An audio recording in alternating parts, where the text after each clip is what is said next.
Hi everyone, Dave here at East Rosebud Fly and Tackle in Billings, Montana. Good morning. Hope you stay with me here. I'm going to be talking about the Comparadun dry fly, and I'm going to put this in 3 different videos. The first video today, I'm going to be talking about the fly and the materials required for it and how important those materials are. Then the next video, I'll tie a Comparadun for you. And then the third one, we'll look at a sparkle dun, which is a variation of the Comparadun. And I'll be using a poly wing instead of deer hair wing. So the Comparadun fly itself is actually an adaptation of a 1950s fly called the haystack. Really the only difference is the haystack uses a deer hair tail. The Comparadun is a little finer, more finesse type of a dry fly. In 1975, in the book Hatches, the authors developed the Comparadun with a split hackle fiber tail as one of the 3 important basic dry fly silhouettes: standard catskill, parachute, thorax, and the Comparadun. As you'll see later, the Comparadun is an outstanding fly when you have very calm or slightly riffled water, because it sets right down in the water. Particularly good for spring creeks and technical type of fishing. Now in the 1980s, Craig Matthew of West Yellowstone turned this into the sparkle dun. He basically put a shuck of antron on the tail and made this in a merger.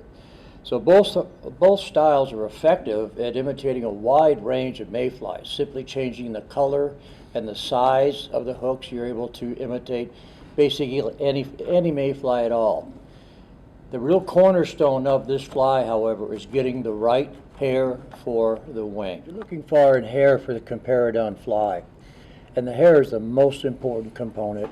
You're looking for hair that's fine, and you're looking for hair that has very even tips. This line should be small and even. This is an early season kill, because you're going to be tying the fly actually right where the hollow hair begins.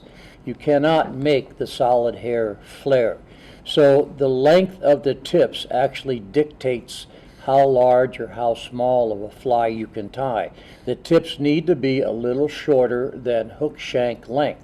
So for example, this hair came out of a package, hopper deer hair. Okay.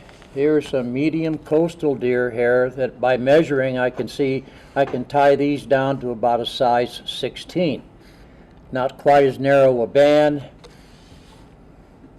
Here is some bleached coastal deer hair that you can't tie any Comparaduns with. See how wide those tips are? What I'm trying to show you here is that the packaging is immaterial. The suppliers try to do a good job of defining what is good Comparadun deer hair, but they don't always get it. This is my best piece of hair right here. You can see how short that line is, how beautiful those tips are. I can tie down to a size 20 on this. This is all-purpose deer hair. So you really need to look at the hair, or have someone who knows what they're looking for look at it to get you the right hair for that fly. And it could be anything.